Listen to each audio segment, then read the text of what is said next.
1.30 exercise chapter 1 class 12 physics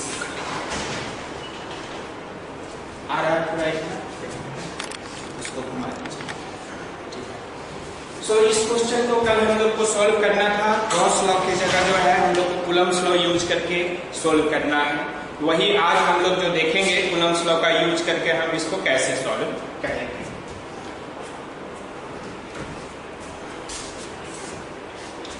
तो देखिए Coulomb's law का यूज करके यूनिफॉर्मली चार्ज, यह आपका दिया हुआ है यूनिफॉर्मली चार्ज या थिन रॉड, यह uniformly charge infinite thin rod, infinite length का थिन रॉड दिया हुआ है, यहां भी इधर इनफाइनाइट है। तो हम लोग का फर्स्ट ट्रिक यहाँ होता है, कॉम्पिटिटिव मेथड से आपको यूज करना पड़ेगा, सोचना पड़ेगा। फर्स्ट ट्रिक जो हम लोग यूज करते हैं, ऐसे में एक सिमेट्री लाइन खोजते हैं, सिमेट्री लाइन को ही रेफरेंस मानते हैं। तो मान लो कि इसके सेंटर पॉइंट से r डिस्टेंस पर जो है कोई पॉइंट P है जहां पे इलेक्ट्रिक फील्ड हम लोग को निकालना है इस डिस्ट्रीब्यूशन के कारण। अब हम लोग क्या करते हैं, इसका डिफरेंशियल एलिमेंट लेते हैं, इसको कट काट दीजिए। एक डिफरेंशियल एलिमेंट जो है वह आप एज्यूम कीजिए। यहाँ पर एक डिफरेंशियल एलिमेंट जो है इस ओरिजिन से या सेंटर से y डिस्टेंस पे dy लेंथ का हम लोग डिफरेंशियल एलिमेंट कंसीडर कर रहे हैं, dy लेंथ का।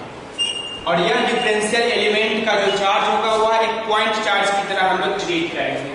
तो इस डिफरेंशियल एलिमेंट से P पॉइंट पर इलेक्ट्रिक फील्ड का जो डायरेक्शन होगा वो डायरेक्शन आपको दर्शा रहे हैं। यहाँ पर देखिए D या dq चार्ज हो गया, इसके कारण P पॉइंट पे यह पॉजिटिव, यहाँ +1 यूनिट चार्ज डालेंगे या पॉजिटिव, तो इधर जो इलेक्ट्रिक फील्ड होगा डिफरेंशियल एलिमेंट का उसको dE से डिनोट करेंगे, dE वेक्टर। अब हम लोग को क्या निकालना है कि जस्ट इसका एंटी सिमेट्रिक एलिमेंट यहाँ भी होगा, जिसको यहाँ पे दर्शाते हैं, थोड़ी देर में हम लोग उसको रिमूव कर देंगे।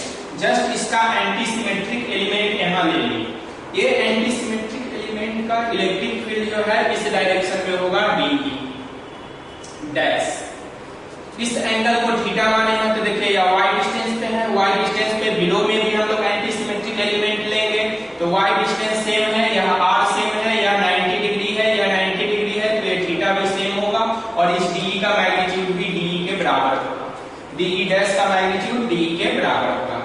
अब यहाँ पर हम लोग देख रहे हैं कि इसका भी दो कंपोनेंट होगा dE डैश का, एक कंपोनेंट इधर और एक कंपोनेंट इधर। यह एंगल थीटा है, तो अब आपको बताना है यह थीटा एंगल, तो दिस एंगल बिकम्स थीटा। तो dE डैश का यह कंपोनेंट हो जाएगा dE डैश cos थीटा और यह कंपोनेंट हो जाएगा dE डैश sin थीटा। अब जो है dE का कंपोनेंट निकालिए, तो यह एंगल थीटा है, तो यह एंगल भी थीटा हो जाएगा। तो dE का इधर कंपोनेंट हो जाएगा आपका dE cos थीटा और इस डायरेक्शन में कंपोनेंट हो जाएगा dE sin थीटा। dE का मैग्नीट्यूड सेम होने के कारण यह जो कंपोनेंट है parallel to the linear charge distribution, ये कैंसिल आउट हो जाएगा और केवल जो परपेंडिकुलर कंपोनेंट है यानी r के डायरेक्शन में dE cos थीटा हुआ एग्जिस्ट करेगा। तो यहाँ पर हम लोग जो है दो तरीका यूज कर सकते हैं। यहाँ से dE cos theta plus dE dash cos theta, इसको इंटीग्रेट कर दो 0 से लेकर के इंफिनिटी तक y के वैल्यू पे i तक। या फिर क्या करते हैं, साइन थीटा वाला कंपोनेंट कैंसिल हो जाएगा, cos थीटा वाला को केवल निकाल लेंगे, उसी वही रिजल्ट हो जाएगा। तीसरा तरीका भी आप कर सकते हैं, साइन वाले को अलग निकालिए, cos वाले को अलग निकालिए। तो ये cos वाला जो कंपोनेंट है इसको हम लोग जो है लाइन के परपेंडिकुलर ले सकते हैं, इसलिए इसको dE परपेंडिकुलर कंपोनेंट बोलते हैं। और dE डैश साइन थीटा वाला जो कंपोनेंट है इसको हम लोग dE पैरेलल बोलते हैं, dE डैश या dE लिख सकते हैं dE पैरेलल। तो कोई एक dE हम लोग ले लिए, रेड वाला ले लेते हैं। अब इसको हम लोग हटा देते हैं, ये समझने के लिए आपको दर्शा दिए थे। तो अब जो है यह dE cos थीटा, यह कौन सा कंपोनेंट है, इसका नाम हो गया dE परपेंडिकुलर, जिसका वैल्यू है dE cos थीटा, और इसका जो वैल्यू है यह dE पैरेलल, इसका वैल्यू हो गया dE अब यही एलिमेंट को हम लोग को यहां से यहां तक यूज करना है, यानी माइनस इन्फिनिटी से प्लस इन्फिनिटी के रेंज में इंटीग्रेट करना है। तो सबसे पहले डी का वैल्यू हम लोग ले लेंगे। तो यहाँ पर देखिए अब बनाने का तरीका, यहाँ लिखेंगे हम लोग डिफरेंशियल चार्ज। डिफरेंशियल चार्ज का मतलब क्या, charge on differential element D Q बराबर लैम्डा इंटू डी वाई। यहाँ वाई लेंथ ले लिए तो डी वाई मान लेंगे, ठीक है। अब चार्ज निकल गया, electric field at E due to differential element. इस इलेक्ट्रिक फील्ड को डीई से डिनोट करेंगे 1/4 पाई एप्सिलॉन नॉट। अब देखिए चार्ज की जगह हो गया डी क्यू की जगह हो गया lambda d y divided by, अब यह डिस्टेंस हम लोग को चाहिए, यह डिस्टेंस देखिए y square plus r square, यह डिस्टेंस हो गया, ठीक है। और डायरेक्शन जो हो जाएगा, इस एलिमेंट को कुछ मानेंगे तो P के अलोंग, अगर इस एलिमेंट को हम लोग C मान लेते हैं तो CP कैप हो जाएगा डायरेक्शन यहाँ पे। अब इस इलेक्ट्रिक फील्ड का दो कंपोनेंट है, एक परपेंडिकुलर कंपोनेंट और एक पैरेलल कंपोनेंट। पैरेलल कंपोनेंट जो है वो 0 हो जाएगा टोटल चार्ज डिस्ट्रीब्यूशन के लिए, और परपेंडिकुलर कंपोनेंट ही रिजल्टेंट इलेक्ट्रिक फील्ड प्रोवाइड करेगा। तो हम लोग परपेंडिकुलर कंपोनेंट निकालेंगे, ठीक है। तो यहाँ पे एक लाइन आपको लिखना पड़ेगा, या फिर पैरेलल कंपोनेंट को अलग इंटीग्रेट करो, परपेंडिकुलर कंपोनेंट को अलग इंटीग्रेट करो, और तब बाद में जाकर के वेक्टर मेथड से दोनों को जोड़ दो। जोड़ोगे तो मालूम चलेगा ये ऑटोमेटिक 0 आ गया, जो यह है वही आंसर आ गया। तो अब हम लोग कहेंगे नाउ डी ई परपेंडिकुलर बराबर है या डी ई कॉस थीटा। अब इसी को इंटीग्रेट करना है, तो देखिए अब तो E परपेंडिकुलर कंपोनेंट हो जाएगा integration of D E cos theta. अब यहाँ पर डी ई का वैल्यू डालेंगे, तो डी ई का वैल्यू डालिए 1/4 pi epsilon naught lambda d y divided by r square plus y square, और ये मैग्नीट्यूड केवल है कॉस थीटा। इंटीग्रेशन जो है यहाँ देखिए y है डी वाई, डिफरेंशियल y के टर्म में है, इसलिए इंटीग्रेशन का लिमिट जो होगा, क्योंकि हम लोग एक ही पार्ट ले रहे हैं तो ऐसे पार्ट माइनस इन्फिनिटी से प्लस इन्फिनिटी तक, यानी माइनस इन्फिनिटी से प्लस इन्फिनिटी तक होगा। अब इसको हम लोग को सोल्व करना है, इस इंटीग्रल को। इस इंटीग्रल को सोल्व करने के लिए देखिए यहाँ पर जैसे जैसे एलिमेंट इसके जगह यहाँ लेंगे तो y का वैल्यू चेंज करेगा, थीटा का वैल्यू चेंज करेगा, और ये जो डिस्टेंस है वो भी चेंज करेगा r square plus y square. तो y is also variable, theta is also variable, दो वेरिएबल है। तो दो वेरिएबल का जो इंटीग्रेशन हम लोग निकालते हैं वह इंटीग्रेशन बाय पार्ट मेथड से निकालते हैं, जो अभी आप लोग पढ़े नहीं होंगे। तो हम लोग शॉर्ट ट्रिक इसके लिए क्या यूज करते हैं कि दो वेरिएबल को किसी एक वेरिएबल में कन्वर्ट कर देते हैं, या तो थीटा वाले टर्म को हम लोग y वाले टर्म में कन्वर्ट कर दें, या y वाले टर्म को थीटा वाले टर्म में कन्वर्ट कर दें। जब एक वेरिएबल में कन्वर्ट करेंगे उसके अकॉर्डिंग हम लोग लिमिट ले लेंगे। तो इसको जो है इक्वेशन नंबर 1 मान करके हम लोग यहाँ पे छोड़ देंगे, और तब जाकर के अब हम लोग आएंगे कन्वर्सन पे। तो कन्वर्सन के लिए देखिए यह एंगल हम लोग थीटा लिए तो tan थीटा देखिए y और r चाहिए, एक ही वेरिएबल आपको लेना है। अब इसमें जो है आप ये थीटा तक cos या sin का नहीं ले लीजिएगा फंक्शन, क्योंकि cos sin लेंगे तो हम लोग को परपेंडिकुलर और हाइपोटेनस चाहिए। हाइपोटेनस में y square r square, hypotenuse लेंगे sin तो न्यूमरेटर भी वेरिएबल आएगा, डिनोमिनेटर भी वेरिएबल आएगा। इसलिए हम लोग कोशिश करते हैं कि ऐसा फॉर्मूले जिसमें एक वेरिएबल रहे y और r। तो देखिए यहाँ पर r कांस्टेंट हो जाएगा, y वेरिएबल। अगर tan थीटा हम लोग लेते हैं तो देखिए tan theta from figure, tan theta is equal to हम लोग लिख सकते हैं y बाई r। तो y is equal to r tan theta. अब आपको क्या करना है कि यहाँ पर देखिए dy चाहिए, तो इसको डिफरेंशिएट कीजिए। तो dy बाई डी थीटा के रिस्पेक्ट में डिफरेंशिएट कीजिए, क्योंकि y वैरी करेगा थीटा के रिस्पेक्ट में। r कांस्टेंट है, बाहर निकल जाएगा d D theta of tan theta. अब tan थीटा का डिफरेंशिएशन आपको पता होगा sec स्क्वायर थीटा। तो अगले स्टेप में हम लोग लिख सकते हैं dy is equal to r sec square theta d theta. तो यह dy का वैल्यू निकल गया। अब dy का वैल्यू निकलने के बाद यह डिनोमिनेटर भी हमारा वेरिएबल है, dy को थीटा के टर्म में हम लोग ले लिए, यह भी थीटा के टर्म में, यह भी थीटा के टर्म में, तो न्यूमरेटर तो आ जाएगा थीटा के टर्म में, डिनोमिनेटर को थीटा के टर्म में लाना है। तो डिनोमिनेटर को हम लोग चेंज करेंगे। डिनोमिनेटर को चेंज करने के लिए देखिए आप ऊपर से थोड़ा स्पेस हम बना रहे हैं, दूसरे कलर का यूज कर रहे हैं ताकि आपको जो है क्लियर दिख जाए, क्योंकि ये इक्वेशन जरूरी है हम लोग को, जब फाइनल पूरा वैल्यू आ जाएगा तब इसको मिटा देंगे। तो यहाँ पर देखिए ई परपेंडिकुलर या बराबर आ गया, कांस्टेंट को तो बाहर निकाल दो, 1/4 पाई एप्सिलॉन नॉट को बाहर निकाल दिया, इंटीग्रेशन ऑफ लैम्डा के जगह भी लैम्डा ही रह जाएगा, यह भी बाहर निकल जाएगा। dy के जगह हम लोग डालेंगे r sec square theta d theta cos theta और डिवाइडेड बाय देखिए r square plus y square, तो r square plus y square का वैल्यू यहां से निकालिए थीटा के टर्म में, तो y बराबर r tan थीटा, तो y स्क्वायर बराबर हो जाएगा r square tan square theta. अगले स्टेप में अब देखिए जैसे ही यह लिमिट थीटा के टर्म में चेंज हो गया, तो अब हम लोग को भले वेरिएबल थीटा के टर्म में चेंज हो गया, इस लिमिट को भी थीटा के टर्म में चेंज करना पड़ेगा।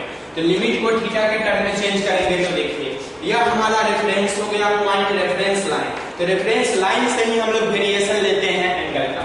तो रेफरेंस लाइन से डाउनवर्ड इंफिनिटी तक जाएंगे तो थीटा का वैल्यू ऐसे देखिए यहाँ रेफरेंस लाइन से इधर आएगा, यानी कि यह क्लॉकवाइज आ रहा है कि एंटी क्लॉकवाइज, देखिए एंटी क्लॉकवाइज आ रहा है तो प्लस π/2 तक जाएगा वेरिएशन, और ऊपर जाएंगे तो ये क्लॉकवाइज आएगा तो यह जाएगा माइनस π/2 तक। ऊपर देखें क्लॉकवाइज तो माइनस π/2 तक, यानी अपर लिमिट के लिए यहाँ पर हम लोग जो है दो तरह से आ सकता है। यहाँ देखिए यह थीटा का रेफरेंस हो गया, यहाँ पर ऐसे जाएगा ऊपर और ऐसे जाएगा थीटा वेरिएबल, तो थीटा का यह हो गया हमारा लोअर से, यानी माइनस इंफिनिटी के जगह थीटा चेंज करेंगे तो यह माइनस π/2 नहीं होगा, प्लस π/2 होगा, एंटी क्लॉकवाइज है। और यहाँ पर जो है एक क्लॉकवाइज है तो ये माइनस π/2। अब जो है कभी कभी जो है एक कन्वेंशन आपको अलग अलग बुक में अलग अलग मिलेगा, क्लॉकवाइज को पॉजिटिव लीजिए, एंटी क्लॉकवाइज को नेगेटिव लीजिए। कहीं कहीं पे एंटी क्लॉकवाइज को पॉजिटिव लेते हैं, क्लॉकवाइज को नेगेटिव लेते हैं, तो वो जनरली मैग्नेटिक फील्ड में ज्यादा कंफ्यूजन होता है, वहां पे आपको बताएंगे हम लोग जब इनटू द प्लेन डायरेक्शन होता है। यहाँ तो केवल यह डायरेक्शन आने वाला है, डायरेक्शन हम लोग को पता है, इसलिए यहाँ पे ज्यादा मैटर नहीं करता है। फिर भी ट्रिक यही है कि जो रेफरेंस आपने सिमेट्रिक लाइन लिया है उससे लोएस्ट एलिमेंट स्टार्टिंग एलिमेंट की ओर जाइए, जो वैल्यू हो थीटा का वह लिखिए लोअर लिमिट, और फिर फाइनल एलिमेंट की ओर जाइए अपर लिमिट लिखिए। ऊपर से नीचे करेंगे तो लिमिट चेंज। तो अब इसको आ जाइए लिमिट यहाँ पे डाल दिए, माइनस इंफिनिटी के जगह हो गया π/2 और प्लस इंफिनिटी के जगह हो जाएगा माइनस π/2। अब जो है यहाँ पर अगर क्लॉकवाइज को पॉजिटिव, एंटी क्लॉकवाइज को नेगेटिव, तो इसको प्लस π/2, इसको माइनस π/2 यूज कर सकते हैं। अब आगे आइए इसको सोल्व करने के लिए। अब जो है इक्वेशन 1 का पूरा डाटा इसमें कन्वर्ट हो चुका है, अब हम लोग इसको मिटा सकते हैं। अब जगह देखिए, जगह भी आपको मिल जाएगा स्पेस, और इसको मिटा करके जो है हम लोग वैल्यू भी डाल देंगे। तो अब E perpendicular is equal to lambda by 4 pi epsilon naught r by r square integration, ऊपर से r ले लिए, sec square theta cos theta d theta divided by, देखिए नीचे से r स्क्वायर कॉमन लिए तो 1 plus tan square theta, 1 plus tan square theta को हम लोग लिख सकते हैं नेक्स्ट स्टेप में सेक स्क्वायर थीटा, यह हो गया सेक स्क्वायर थीटा, यह कट जाएगा π/2 टू माइनस π/2। अब जो है यह आ गया E perpendicular is equal to lambda by 4 pi epsilon not 1 by r, इसको इससे काट देंगे, या r जो है कैंसिल आउट हो गया इससे, r टाइम्स, तो 1 by r integration of cos theta d theta π/2 to minus π/2। अब जो है cos थीटा का इंटीग्रेशन क्या होता है आपको पता है, sin थीटा का इंटीग्रेशन, sin थीटा का डिफरेंशिएशन cos थीटा, तो cos थीटा का इंटीग्रेशन हो जाएगा क्या sin थीटा। तो ई परपेंडिकुलर बराबर हो जाएगा लैम्डा बटा 4 pi epsilon not 1 by r into cos theta का हो गया इंटीग्रेशन sin थीटा, sin का डिफरेंशिएशन cos, तो cos का integration sin, lower limit π/2, upper limit -π/2। तो E परपेंडिकुलर बराबर हो गया λ/4πε0 1/r, वैल्यू डाल दीजिए sin -π/2 sin π/2। sin minus theta जो होता है E परपेंडिकुलर वह क्या होता है माइनस sin थीटा, तो sin 91 हो गया, तो यह -1 आ गया, यह -1 आ गया, यानी -2 आ जाएगा। तो λ/4πε0 1/r इंटू -2। अब इस 2 से इस 4 को काट देंगे तो 2 टाइम्स, तो ये फाइनली आ जाएगा E परपेंडिकुलर बराबर λ/4πε0, तो 4 नहीं आकर के 2πε0 1/r आ जाएगा, और साइन माइनस आ जा रहा है यहाँ पर माइनस। अब ये जो माइनस आ रहा है ये कंजंक्शन के कारण आ रहा है। मैग्नेटिक फील्ड जब हम लोग सोल्व करेंगे तो वहाँ एंटी क्लॉकवाइज को पॉजिटिव, क्लॉकवाइज को निगेटिव लेते हैं, क्योंकि वहां पे डायरेक्शन हम लोग को इनटू द प्लेन और आउट फ्रॉम द प्लेन आ रहा है। तो निगेटिव साइन केवल बताता है डायरेक्शन का सिग्निफिकेंस देता है वहां पर, लेकिन यहाँ चार्ज डिस्ट्रीब्यूशन का इलेक्ट्रिक फील्ड है और वो केवल एक प्लेन में ही लाई करता है। तो जब प्लेन में हम लोग कंसीडर करते हैं इंटीग्रेशन, तो यहाँ पर ध्यान रखिएगा ये जो लिमिट हम लोग लेंगे क्लॉकवाइज को पॉजिटिव और एंटी क्लॉकवाइज को निगेटिव, तो क्लॉकवाइज को पॉजिटिव तो यह -π/2 और यह हो जाएगा +π/2। देखिए यहाँ पर +π/2 यहाँ -π/2 हो गया, एक कन्वेंशन के अकॉर्डिंग हम लोग ले लिए +π/2 -π/2। अब यहाँ देखिए यह -π/2 +π/2, यह π/2 माइनस प्लस हो जाएगा, अब प्लस हो जाएगा तो माइनस साइन यहाँ से हट जाएगा, ये माइनस हट जाएगा। इसका मतलब हुआ कि डायरेक्ट हम लोग का जो है परपेंडिकुलर कंपोनेंट आ गया, E perpendicular is equal to 1/2πε0 λ/r, और इसका डायरेक्शन जो है प्लेन में जब हम लोग लेते हैं, प्लेन में डायरेक्शन, तो यह EDE cos थीटा देखिए डिस्ट्रीब्यूशन के परपेंडिकुलर डायरेक्शन में है, यानी जो डिस्टेंस r लिए हैं उसके डायरेक्शन में है, इससे डायरेक्शन हो जाएगा r कैप, इस परपेंडिकुलर। अब यहाँ एरो साइन दे देंगे वेक्टर क्वांटिटी। अब इसी तरह जो है हम लोग निकालेंगे cos वाले, यानी E पैरेलल वाले का निकालेंगे।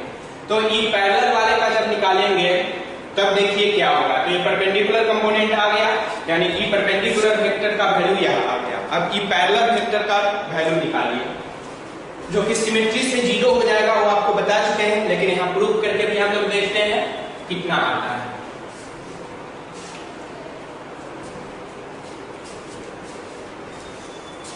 तो अब पैरेलल कंपोनेंट निकालिए, तो E पैरेलल हम लोग लिखेंगे यहाँ पर E parallel is equal to integration of 1/4πε0, देखिए लैम्डा dy का वैल्यू डाल दीजिए, तो r sec square theta d theta divided by r square plus y square, r square plus r square, यहाँ शॉर्ट कर दिए हैं tan स्क्वायर थीटा, और लिमिट जो हो जाएगा cos के लिए फिर वही हो जाएगा। यह आपका कौन सा है एंटी क्लॉकवाइज, तो निगेटिव, और यह क्लॉकवाइज है तो पॉजिटिव, तो लिमिट वही हो जाएगा -π/2 to +π/2। अब देखिए यहाँ पर फिर लैम्डा r/4πε0 r स्क्वायर को बाहर निकाल देंगे, integration of sec square theta d theta, और एक तो छूट ही गया साइन थीटा, यहाँ पे साइन थीटा, ये तो हो गया लैम्डा dy का वैल्यू। एक लाइन इसके पहले याद दिला देते हैं आपको, जो फॉर्मूला हम लोग का DE का था, DE, तो ये फॉर्मूला यहाँ देखिए था, DE का value 1/4πε0 lambda dy divided by r square plus y square, और यह जो है साइन थीटा है।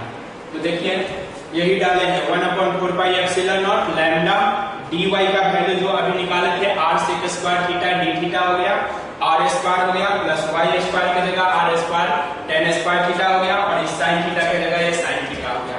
तो sec square theta d theta ऊपर में साइन थीटा डिवाइडेड बाय, इसमें से r स्क्वायर कॉमन लेके बाहर, तो 1 प्लस cos स्क्वायर थीटा हो गया sec स्क्वायर थीटा, यह कट जाएगा, लिमिट -π/2 से π/2 तक हो गया। अब यह हो गया लैम्डा r, फिर r से भी काट दो r को, तो ये कट करके आपका आ जाएगा सीधे r, तो 1/4πε0 r हो गया integration minus π/2 to π/2 sine theta d theta. अब जरा सा यहाँ पर देखिए, ये जो इंटीग्रेशन है साइन थीटा का इंटीग्रेशन क्या होता है, 1/4πε0 r साइन थीटा का इंटीग्रेशन। देखिए कॉस का डिफरेंशिएशन साइन, तो साइन का इंटीग्रेशन माइनस कॉस, यहाँ हो जाएगा minus cos theta minus π/2 to π/2। अब वैल्यू पुट कर दीजिए, 1/4πε0 r into minus cos π/2 minus cos minus π/2।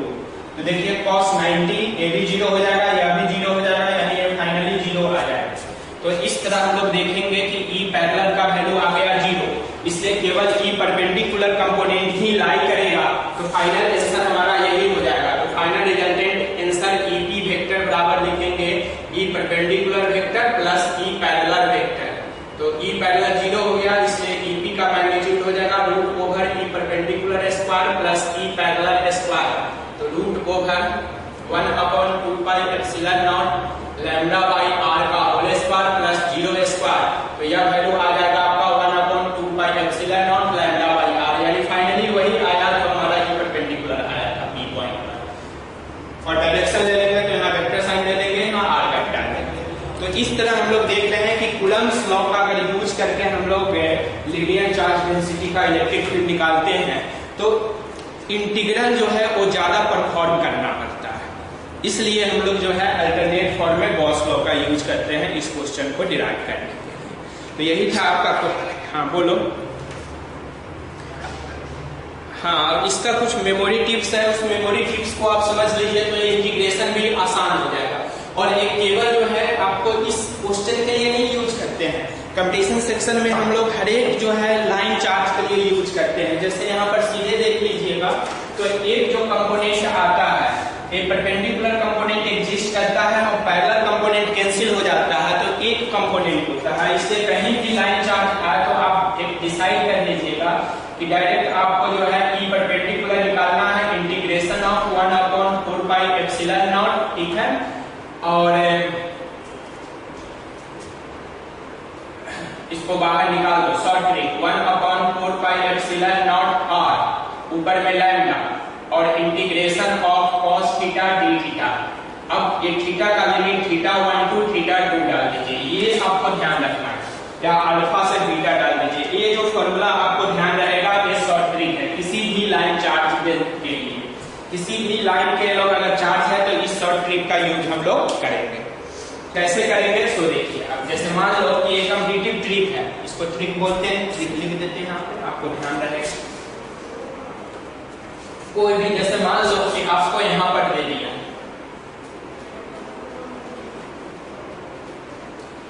एक स्क्वायर दे दिया। अब इस स्क्वायर के सेंटर पे इलेक्ट्रिक फील्ड आपको निकालना है। लेंथ जो है यह L है, लेंथ जो है वह L है। और मान लो कि यह भी पॉजिटिवली चार्ज है, यह भी पॉजिटिवली चार्ज है, यह भी पॉजिटिवली चार्ज है और यह भी पॉजिटिवली चार्ज है। अब इसके सेंटर पे फील्ड निकालना है, तो कौन सा हम लोग यूज करेंगे? ये ऐसा क्वेश्चन अगर आपको दे रहा है तो इस क्वेश्चन में आप क्या करिएगा? सो देखिए, जो स्थिति हम लोग जो है एक आर्म के लिए होगा वही स्थिति दूसरे आर्म के लिए भी होगा।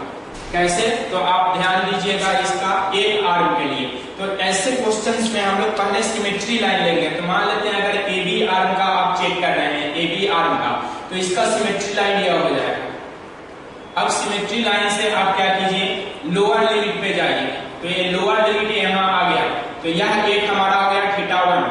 दूसरा अपर लिमिट पे जाइए, यह हो गया हमारा θ2। अब जो है इस फॉर्मूला में डाल दीजिए, ऑटोमेटिक रिजल्ट आ जाएगा। θ1 θ2 का वैल्यू डाल देंगे। अब थीटा का वैल्यू क्या होगा यह आपको देखना पड़ेगा। स्क्वायर केस में यह 45, यह भी 45 होता है, तो -π/4 यानी माइनस प्लस का साइन रखते हुए यहाँ से निकाल देंगे। और परपेंडिकुलर डिस्टेंस जो होता है वह r, तो r यह डिस्टेंस हुआ आपको, तो यह देखना पड़ेगा। यह हमारा L है तो यह L/2 होगा, तो r की जगह हो जाएगा L/2 cos थीटा का इंटीग्रेशन करेंगे और ये 45 डिग्री से 45 डिग्री तक डाल देंगे। जो वैल्यू आ जाएगा, और उसी को 4 से मल्टीप्लाई कर देंगे तो पूरे चारों के कारण आ जाएगा। इस तरह आपका स्क्वायर पर भी दे सकता है, रेक्टेंगल पर भी दे सकता है, ट्रायंगल पर भी दे सकता है। तो ये ट्रिक हम लोग यूज करेंगे परपेंडिकुलर कंपोनेंट के लिए, और साथ साथ पैरेलल कंपोनेंट का भी आप जो है ट्रिक यूज कर सकते हैं। पैरेलल कंपोनेंट में भी यही फॉर्मूला रहता है कि वहां sin थीटा d थीटा आ जाता है बस। तो ये ट्रिक आप याद करेंगे तो आपका इजी पड़ेगा कूलम्ब्स लॉ से। अदरवाइज इससे भी इजी गॉस लॉ है, जिस पर प्रैक्टिस हम लोग कर चुके हैं, गॉस लॉ का यूज करके हम लोग बना। अब जो है नेक्स्ट हम लोग का क्वेश्चन बोलिए। नेक्स्ट क्वेश्चन है आपका 1.31 क्वार्क कॉन्फ़िगरेशन पे। तो क्वार्क कॉन्फ़िगरेशन की थोड़ी जानकारी हम लोग ले लेंगे। तो क्वार्क कॉन्फ़िगरेशन, हाँ बोलो। 25 क्वेश्चन नंबर 25 था, an oil drop of 12 excess electron is held stationary under a constant electric field. तो देखिए इलेक्ट्रिक फील्ड दिया हुआ है, मान लो कि यह 12 इलेक्ट्रॉन है, 12 इलेक्ट्रॉन है, तो Q बराबर हो गया हमारा 12 इंटू इलेक्ट्रॉन का चार्ज, तो 12 into minus 1.6 into 10 to the power minus 19 coulomb. Q निकल गया निगेटिव। अब इसको हेल्ड किए हैं हम लोग, रखे हुए हैं under a constant electric field in Millikan oil drop experiment. The density of oil is given, estimate the radius of drop. Millikan oil drop में यह स्टेशनरी है, स्टेशनरी है तो देखिए mg फोर्स लगेगा इस पर डाउनवर्ड, और इलेक्ट्रिक फोर्स लगेगा Q into E upward. E का वैल्यू जो है दिया हुआ है या 2 वही है जो आपका कूलम्ब्स लॉ के प्रॉब्लम टाइप में बताए थे, यह क्वेश्चन सेम है। कूलम्ब्स लॉ का 16 प्रॉब्लम टाइप रिवाइज कीजिएगा, मिल जाएगा। 2.55 10 टू द पावर 4, ठीक है। E का वैल्यू दिया है। अब mg तो डायरेक्ट लिख देंगे इन इक्विलिब्रियम, क्योंकि स्टेशनरी है इसलिए लिखेंगे in equilibrium. mg is equal to Q into E, value डालेंगे माइनस साइन हटा करके। m मास बराबर होता है डेंसिटी इंटू वॉल्यूम, तो यह जो है इसका रेडियस जो है r है, तो 4/3 पाई r क्यूब, यह हो गया आपका volume into density mass into g is equal to Q का वैल्यू 12 इंटू 1.6 डाल देंगे, तो मैग्नीट्यूड ले रहे हैं 10 to the power minus 19 into E का value 2.55 into 10 to the power 4 divided by. अब यहाँ पर RQ आ गया, तो वैल्यू सब यहाँ डालते हैं, तो 3 जो है यहाँ डिनोमिनेटर में है, यहाँ गया तो 3 न्यूमरेटर में आ गया, 4 डिनोमिनेटर में आ गया, पाई का वैल्यू 3.14 डाल दीजिए, रो का वैल्यू और G का वैल्यू, तो G का वैल्यू 9.8 डाल दो, रो का वैल्यू डालो, तो रो का वैल्यू दिया हुआ है आपका, G का वैल्यू 9.81 है, और रो का वैल्यू दिया है 1.26 ग्राम पर centimetre cube, gram divided by centimetre cube, तो ग्राम को केजी में बदलिए क्योंकि सब डाटा हम लोग SI यूनिट में ले रहे हैं, तो यह हो जाएगा इक्वल टू 1.26 ग्राम को केजी में बदलने के लिए 10 टू द पावर माइनस 3 से मल्टीप्लाई करेंगे, और सेंटीमीटर जो है 10 का पावर माइनस 2 का क्यूब, तो मीटर क्यूब में बदलने के लिए 10 का पावर माइनस 6 मीटर क्यूब, और यह हो गया केजी, तो ये फाइनल आ जाएगा 1.26 इंटू 10 टू द पावर, ऊपर चला जाएगा 3 केजी पर मीटर क्यूब, तो रो का वैल्यू डाल देंगे 1.26 इंटू 10 टू द पावर 3। अब इससे RQ का वैल्यू निकल गया, अब हम लोग इसी को हटा देते हैं, अब आप समझ गए ये RQ का वैल्यू आ गया, तो R बराबर जो है रूट ओवर इतना कट देंगे या इसका पावर 1/3 निकाल देंगे। एक कैलकुलेटर से आपको कैलकुलेट करना पड़ेगा, this is answer. Next question बोलिए, और किसी में प्रॉब्लम? एक क्वेश्चन था आपका 1.25। नेक्स्ट जो क्वार्क कॉन्फ़िगरेशन है उसको भी हम लोग पढ़ ही लेते हैं। उसके बाद क्वेश्चन नंबर आपका 32 है, 33 है, 33 भी आपको क्लास में करवा चुके हैं, 34 भी डाटा पुट करिएगा, 33 का जो रिजल्ट आया था वही 34 हो गया आपका। या आपका इलेक्ट्रिक फील्ड का जो प्रॉब्लम टाइप कराए थे जिसमें 2 डायमेंशनल प्रॉब्लम था, उसमें है क्वेश्चन नंबर 33 पे, 33 और 34। अब देखिए क्वार्क कॉन्फ़िगरेशन क्या है, तो हम लोग जो समझते हैं, हालांकि बेरियन, हाइड्रॉन ये सब हम लोग को जानने की जरूरत अभी नहीं है, स्पिन, आइसोस्पिन इस सब का कोई जरूरत नहीं है। प्रोटॉन और न्यूट्रॉन जो है वो क्वार्क से मिलकर के बना है, यानी क्वार्क जो है वो प्रोटॉन और न्यूट्रॉन से भी फंडामेंटल पार्टिकल है, ये ऐसा हम लोग कह सकते हैं, ठीक है। तो क्वार्क जो होते हैं प्रत्येक क्वार्क का एंटी क्वार्क होता है और क्वार्क 6 टाइप के होते हैं, यानी क्वार्क्स जो है एक 6 टाइप का है। पहला हो गया अप क्वार्क, इसको U से डिनोट करते हैं, इसका चार्ज लिखते हैं +2/3e, जहां E बेसिक चार्ज है 1.6 × 10⁻⁻19 कूलम। उसके बाद है डाउन क्वार्क, इसको D से लिखते हैं, -1/3 इलेक्ट्रॉनिक चार्ज होता है। उसके बाद है चार्ज क्वार्क C से लिखते हैं +2/3 basic charge. Strange quark small s से लिखते हैं -1/3e। उसके बाद होता है टॉप क्वार्क स्मॉल t से लिखते हैं +2/3e, इसका वैल्यू होता है। और डाउन क्वार्क टॉप के बाद बॉटम क्वार्क B से डिनोट करेंगे, ये -1/3e के बराबर होगा। अब यह पाया गया है कि प्रोटॉन और न्यूट्रॉन जो है इसमें से दो क्वार्क अप और डाउन क्वार्क से मिलकर के बने। अब यहाँ पर देखिए हर एक 6 प्रकार के क्वार्क का एंटी क्वार्क भी है। एंटी क्वार्क लेंगे तो उसका जो चार्ज होगा प्लस जाना है, यहाँ पे माइनस आ जाएगा -1/3, यानी अप के एंटी क्वार्क का इसका हो जाएगा +2/3, इसका -1/3, E इसका +2/3, इसका -1/3, इसका +2/3, सबका एंटी। तो वो हम लोग को जानने की जरूरी नहीं है। यहाँ पर सीधे कह रहा है कि proton and neutron are consist of 3 quark. Question में 2 types of quark called up and down, तो यहाँ 2 नहीं, अभी के जानकारी में 6 आ चुका है। Possible quark composition of proton और न्यूट्रॉन लिखना है। तो देखिए प्रोटॉन जो है, मान लेते हैं कि लेट नंबर ऑफ प्रोटॉन का पहले लिखते हैं, फॉर प्रोटॉन और प्रोटॉन या quark configuration of proton, let number of up quark in proton n मान लो, तो number of down quark in proton कितना हो जाएगा, 3 - n हो जाएगा, क्योंकि आपका टोटल 3 क्वार्क मिलकर के बना है, दिया हुआ है।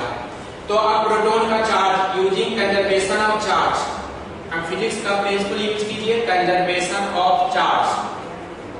तो प्रोटॉन पे नेट चार्ज बराबर होना चाहिए क्वार्क कॉन्फ़िगरेशन के अकॉर्डिंग। तो देखिए प्रोटॉन का अप क्वार्क का चार्ज बताइए 2/3e, तो n वो अप क्वार्क है, तो n × 2/3e plus down quark इसमें क्या है, कितना है 3 - n × -1/3, तो प्लस हो गया -1/3e।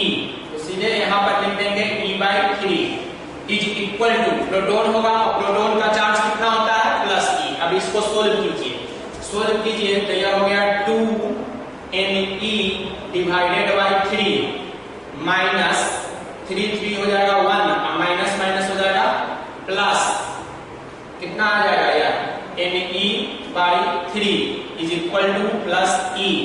अब इसको पुनः सोल्व कीजिए, तो 2ne, इसको सोल्व कीजिए, तो 3ne/3 - 1 is equal to e। e को 3 - n इंटू e, माइनस ठीक तो है। अब इसको सोल्व करिए आगे, तो यह हो जाएगा 3 कट गया, तो ne, और इसको सोल्व करो फिर ठीक से, 2ne/3 कहां पर, यहाँ पे, हाँ यहाँ पे छूट गया है, यहाँ देखो 3/3 1 हो गया, और e आ जाएगा यहाँ पर, तो यहाँ पर 1 के जगह e होगा, तो अब e इधर आ गया, तो यह हो गया ne बराबर 2e, e कट गया, तो n बराबर हो गया 2, therefore 3 - n बराबर हो गया 1। तो यानी n जो है अप क्वार्क है, तो 2 अप क्वार्क आ गया, यानी 2 अप क्वार्क, एक अप क्वार्क, दूसरा अप क्वार्क, और एक जो है डाउन क्वार्क आ गया, डाउन क्वार्क एक हो गया डाउन क्वार्क। अब इसका इसके साथ कनेक्शन होगा, इसका इसके साथ कनेक्शन होगा, इसका इसके साथ कनेक्शन होगा, और पूरा तीनों मिल करके जो है प्रोटॉन बनाएगा। So this is proton quark configuration, proton quark configuration.